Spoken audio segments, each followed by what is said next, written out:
It's hard to believe that it's been a little over 10 years since Mazda first introduced the CX-5 nameplate to the States, all the way back in 2013. Remember, this vehicle first replaced the CX-5 back then, and it was the right vehicle at the right time because the current CX-5 is literally Mazda's best-selling vehicle globally, especially here in the US, where the company does a little over 150,000 units every year. Now, while we are still waiting for an all-new version of the CX-5 to show up sometime soon, this current second generation has been around since 2016. As you can see, this week Mazda has loaned us the latest version, the CX-5 Turbo Signature, equipped with the 2.5-liter turbo engine, making up to 256 horsepower. So for those of you who have been looking for a premium compact SUV, and where you don't mind giving up a little bit of fuel efficiency for performance and handling characteristics, how does the latest version of the Mazda CX-5 Signature stack up? Stay tuned to find out.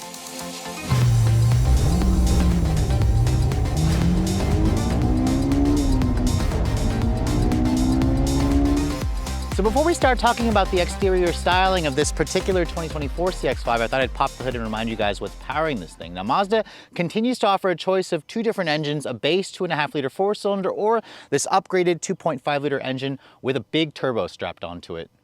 Now, by now, you guys should be pretty familiar with this engine. Mazda has been using it for a long time, like since 2015, to be honest. And it's still a really great powertrain, especially for the segment. A 2.5-liter gasoline direct injection Skyactiv G for gasoline turbocharged four-cylinder, making 256 horsepower and 320 pound-feet of torque. Those numbers are if you run the vehicle on premium grade gas. If you guys run it on regular gas, it drops the power to 227 horsepower and 310 pound-feet of torque. The fact that it uses premium and it also only gets 2227 mpg are one of the low points about this engine and this particular car, because if you look at something like a RAV4 hybrid or a CR-V hybrid, you'll get roughly twice the mpg because of the electrified propulsion. Now, it all goes out through a 6-speed automatic transmission. It's a Mazda design transmission that's down 2 to 4 gears compared to some rivals. And then Mazda made all-wheel drive standard equipment recently, so all versions of the CX-5 come with their iActive all-wheel drive system. No front-wheel drive is available. The base engine delivers 186 horsepower, so it's a pretty significant jump to go to the turbo engine. It may be worth it for those of you who want maximum acceleration. Now, Mazda doesn't quote 0 to 60. We got 6.2 in our last testing. I imagine it'll probably be the same. This vehicle has a top speed of around 130 miles an hour. You can still tow up to 2,000 pounds in the CX-5. If you want more towing capacity, the CX-50 I think will top out at 3,500 pounds. And as this car sits with the turbo engine and all-wheel drive, it weighs in at just over 4,000 pounds.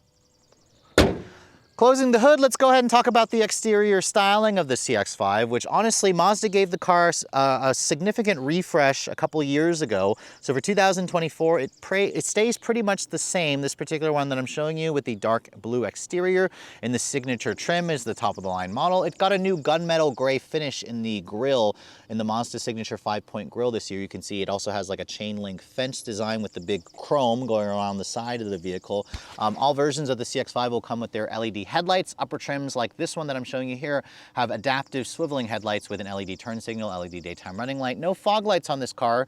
The Mazda CX-5 used to offer fog lights, but when they refreshed it, I think they got rid of the fog lights. You can see the Signature also has some silver trim here that goes nicely with the gunmetal gray finish that you find around the rest of the grille.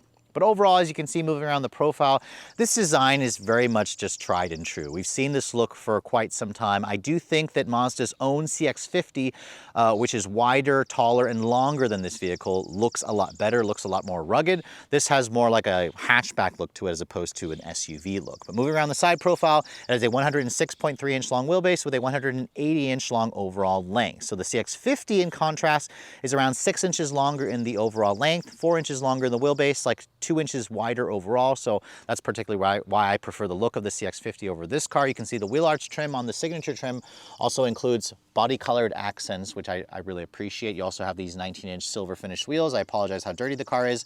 It's been raining. I haven't had a chance to actually wash the car. You do have a 225 by 55 R19-inch tire. The CX-50 also includes a fatter wheel, a 245. So those are actually relatively skinny tires for a car like this. Mazda surprisingly says you have 7.9 inches of ground clearance, which I have trouble seeing that by looking at this car's stance. All independent suspension. You also have this new gray finished mirror cap as opposed to the body colored on the 2023 model. That's how you'll be able to tell from a 2023 from a 2024 is just that painted mirror. You can see integrated turn signals. There's also power folding. You have chrome along the window trim.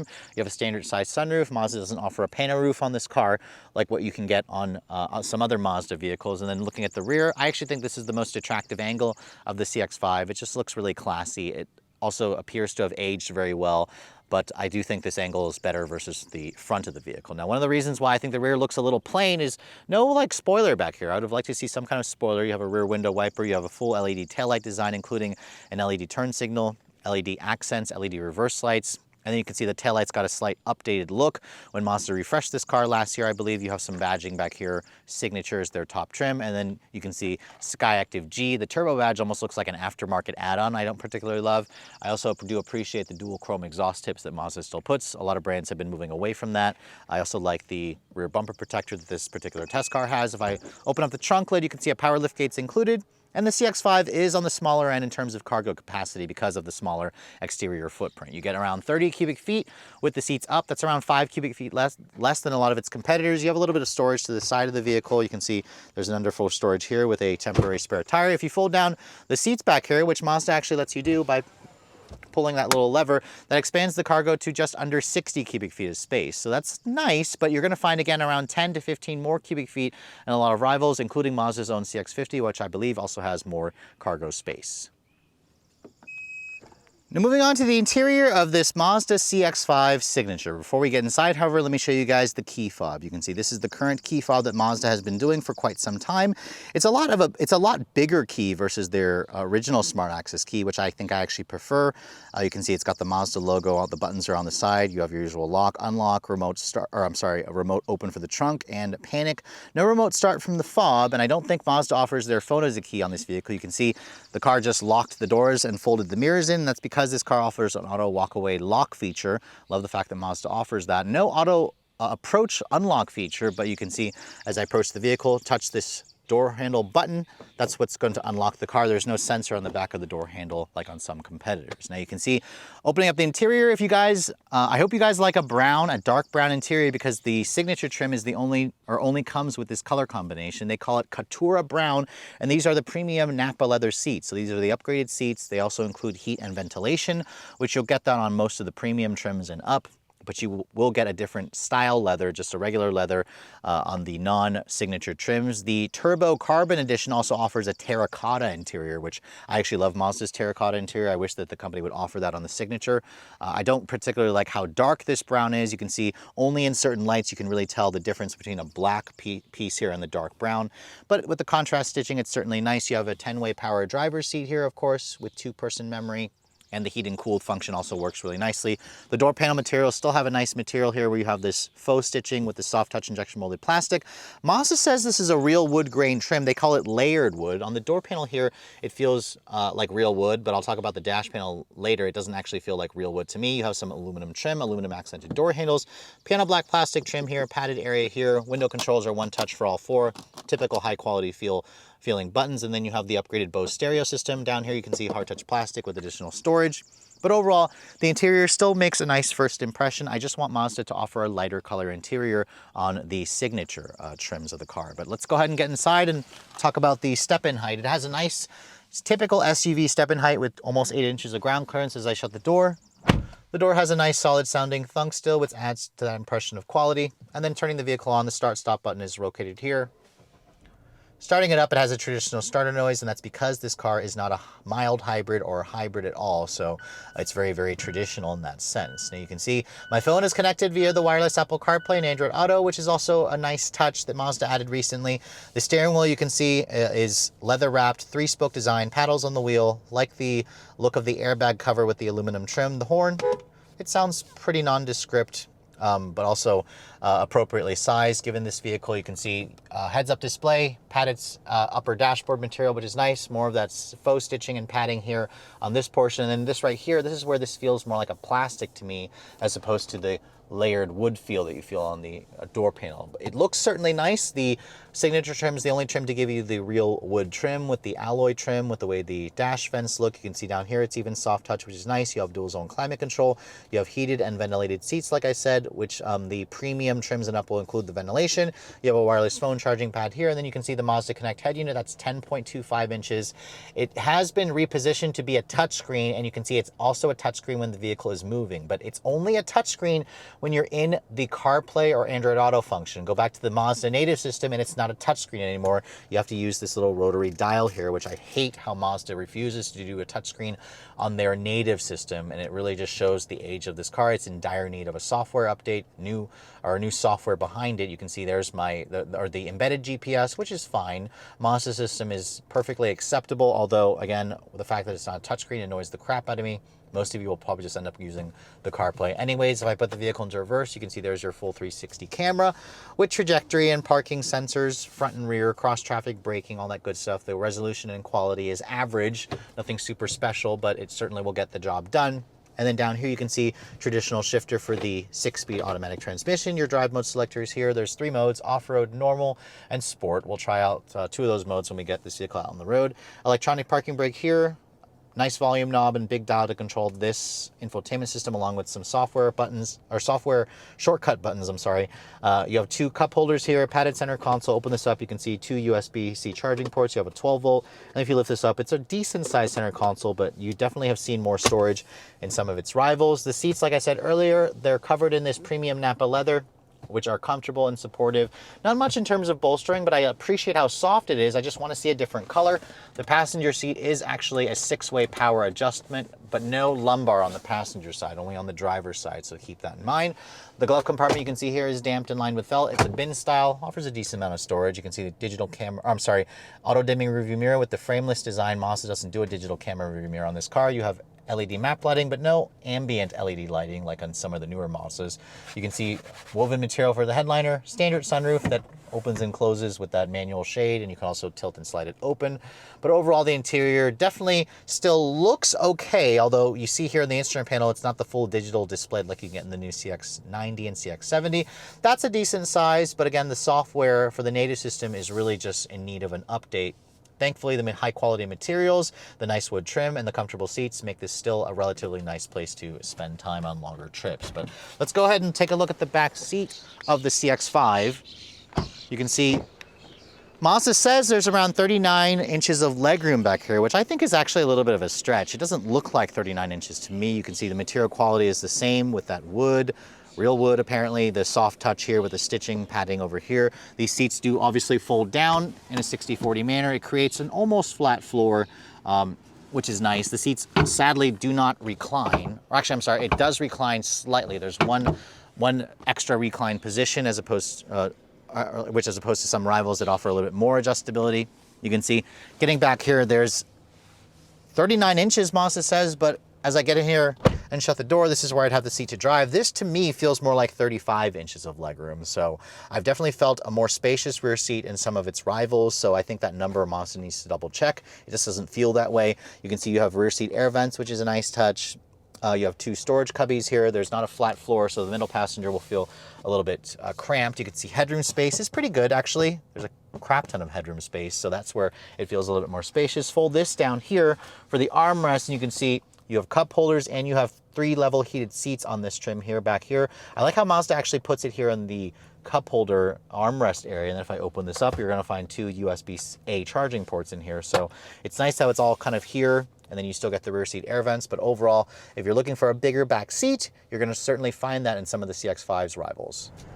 So here we are yet again behind the wheel of a Mazda CX-5. This vehicle you guys should be pretty familiar with. This current generation has been around since 2016.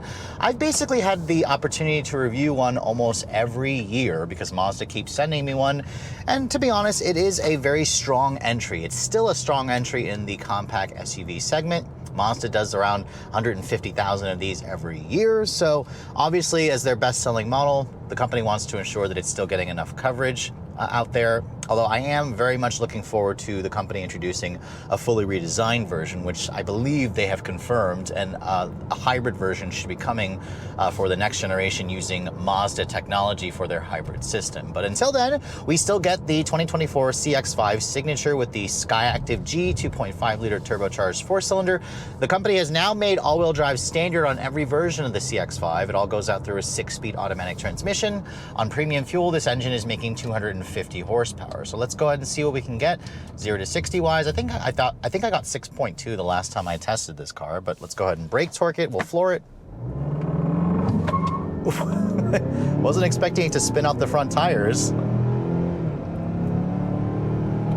The gearing for the engine is definitely, or the transmission, the gearing for the transmission definitely makes the engine kind of fall out of the meat of its power band kind of annoyingly, because it only has 6 forward gears, but 0 to 60 in 6.25 seconds is perfectly quick. Actually, it's a little on the fast side for the segment. You're going to need a lot of turbocharge offerings as well to keep up with this vehicle. A Toyota RAV4 Prime will smoke this car because it's a plug-in hybrid that offers, 302 horsepower, but still, this is definitely fast when you're comparing it to, naturally aspirated engines that use a CVT. For example, I just drove the new Subaru Forester, which took like over 9 seconds at 4,000 feet above sea level. So there is something very satisfying about this powertrain with all the power that it has, with the smoothness and that delicious low-end torque. You put your foot down, the mid-range power of this engine is just fantastic. It just is kind of, slowed down by a transmission that's a little slow to shift. It has too much spacing in its ratios. Mazda just introduced a new 8-speed auto, of course, in the CX-90 and the CX-70. I'm hoping Mazda will eventually put that 8-speed in other, Mazda products, because this 6-speed is just kind of tired. It's just been used for a long time. It also lowers the fuel efficiency of this car. This is among the more thirsty vehicles in the segment at 22-27 mpg. But the beauty about Mazda is, of course, their sporty handling dynamics, and this car has an all-independent suspension.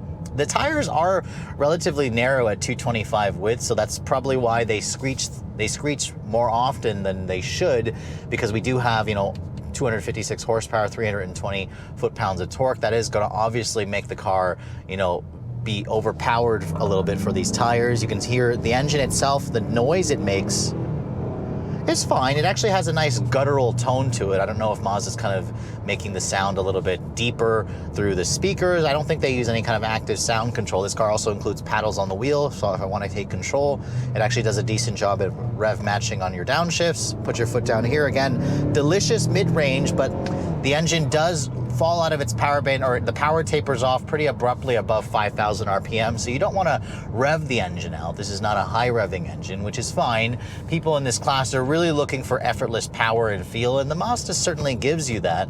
I also love the steering. It's quick and responsive. This car definitely still feels on the sportier edge in terms of driving dynamics, which I really appreciate, although the seats could be more aggressively bolstered to hold you in place nicely. But just attacking your favorite back road is a joyous thing to do still in this car. That's because the CX-5 continues to drive more like a CX or a Mazda 3. It just feels like a taller version of the Mazda 3, which is not a bad thing, although I'm surprised that this car actually still, has almost 8 inches of ground clearance, because it certainly doesn't look like that from the outside. Putting your foot down around corners, you can feel the all-wheel drive system try to send more power to the side of the vehicle, to the side wheels, to give it more of a little bit of that rotational feel that you like as an enthusiast. But overall, I very much still appreciate this car. Now, in terms of just driving the vehicle normally, that's where the CX-5 does start to show its age, because it is a little bit noisier than some competitors, especially on certain broken pavements of road. I don't particularly love all the road noise that I'm hearing. Combine that with the engine noise, it's not the most pleasant sounding vehicle on longer highway trips. Again, that's where you're going to find some of the newer rivals to be more premium feeling there, to be quieter, and I think that's what people really prefer. They want a quieter interior. They want more of a softer ride quality. I mean, the ride quality of this car, I wouldn't say it's firm to like hot hatch firm, but it's definitely on the stiffer side when you're just getting out of like a Toyota RAV4 or a CR-V even. I think that the 19-inch wheels do contribute a little bit to that feel, but spitting out that outside wheel. Again, drive it like this. This is where the CX-5 feels quick. You push it a little too hard, you'll feel the turbo power taper off at the top end, but very little to no turbo lag because of that dynamic pressure turbo. But again, no mild hybrid, no form of electrification. Mazda has that in their new CX-90 and CX-70 with their M hybrid boost. So I'll be curious to see what the next generation CX-5 is going to be like for their hybrid technology, if they're going to go to a full hybrid or a mild hybrid, or if they're going to offer a plug-in hybrid. You can hear in sport mode the transmission's leaving it in its top gear. I can also switch it into normal mode here. It's still holding the gear as I go down this hill right here. There's also an off-road setting. I don't know why Mazda even bothered to put an off-road setting. It makes more sense in the CX-50, like if you go for the Meridian edition, but nobody's going to be doing any off-roading in their CX-5, although they may do a gravel road. That's probably the most that you're going to do for this car, and then take it to your favorite campsite, for example. In terms of the visibility, I can see out of the CX-5 very nicely, out of the front, the side, the rear. Mazda doesn't offer their digital camera rearview mirror on this car like some of their newer entries. In terms of driver assistance tech, Mazda's advanced radar cruise control is going to be included on this trim, along with traffic jam assist. Again, it's not the newest system that you find in the 90 or the 70. So it really just comes down to, do you want the newest Mazda? If you're okay with this vehicle feeling a little bit older, then it's certainly still worth a look. But again, if you want something new, Mazda has the 90 and the 70, although both of those vehicles are significantly larger. We're talking like 20 inches longer than this vehicle. So there's not really a nice tweener vehicle. The 50 obviously is, but it's still not quite as large as like a true mid-size SUV. Now, in terms of the fuel efficiency, in my weeks worth of testing, I averaged just 20 mpg in mostly city driving. On the highway, I got around 24 mpg, so not great. It's below the EPA numbers at 22-27. On a full tank of fuel, you'd be lucky to do around 350 miles of range. Most likely, if you do mostly city driving, you'll probably end up doing under 300 miles of range on this car. Regardless whether you run it on regular or premium fuel, you are going to be spending more at the pump for this car, so just keep that in mind. If you guys are looking for something more fuel efficient, Toyota and Honda both offer hybrid systems, same thing with Kia and Hyundai.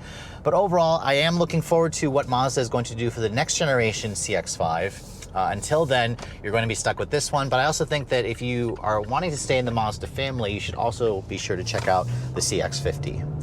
So with just over 153,000 units sold here in America last year, the CX-5 is still, again, Mazda's best-selling vehicle here in the States. So even though a lot of speculation was going around that Mazda may discontinue this car because the CX-50 kind of effectively takes its place, the company would be crazy to discontinue such a well-known name that also sells in the numbers that it does. So you can expect an all-new generation to show up sometime this decade. I don't know when. I'm hoping it'll be sometime by the end of this year or perhaps next year as a 2025 or 2026 model. We'll have to wait and see. But after spending some time with the latest version of the CX-5, there's still plenty to like about this vehicle from a driving enthusiast perspective. As you guys saw, the turbo engine will deliver 0 to 60 in the low 6-second range. That's among the quickest in the segment. Only the electrified plug-in hybrids are going to be faster, or other turbocharged offerings. The handling of this car still feels more like a hot hatch as opposed to an SUV, but it does come at a cost because the ride quality isn't quite as smooth as some rivals, and the interior space isn't quite as good. There's also a lot more noise in this car. The levels of road noise and wind noise are a little bit higher,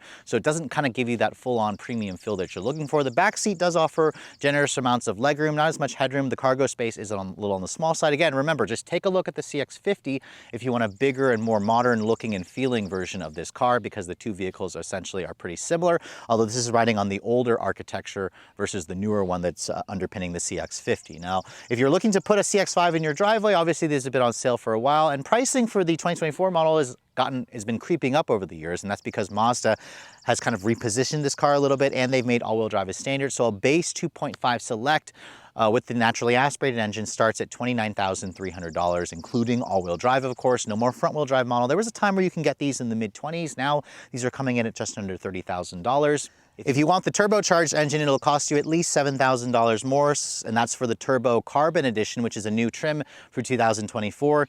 I personally would probably just get at least the premium trim for an extra $800. That'll include a couple of other nice features. This signature trim that I'm showing you is basically the fully loaded trim, starting at around $40,000. At destination, you're looking at just over 41 grand. So that price puts it along the top end of the segment, but not quite as expensive as some of the really expensive hybrid or plug-in hybrid offerings, so kind of keep that in mind. The interior of this car certainly still looks relatively upscale, although Mazda's infotainment system just continues to grow more dated. Even though they've all been offering wireless Apple CarPlay lately, their native system I think is just in need of a big software update. But with all that said, hope you guys have enjoyed my full overview on the 2024 Mazda CX-5 Signature. If you're also looking to see the latest cars I'm testing, be sure to follow me on Instagram at redline_reviews, like us on Facebook, and as always guys, please keep subscribing to the Redline Reviews YouTube channel for all the latest reviews. Thank you so much for watching. I'll catch you all in the next video.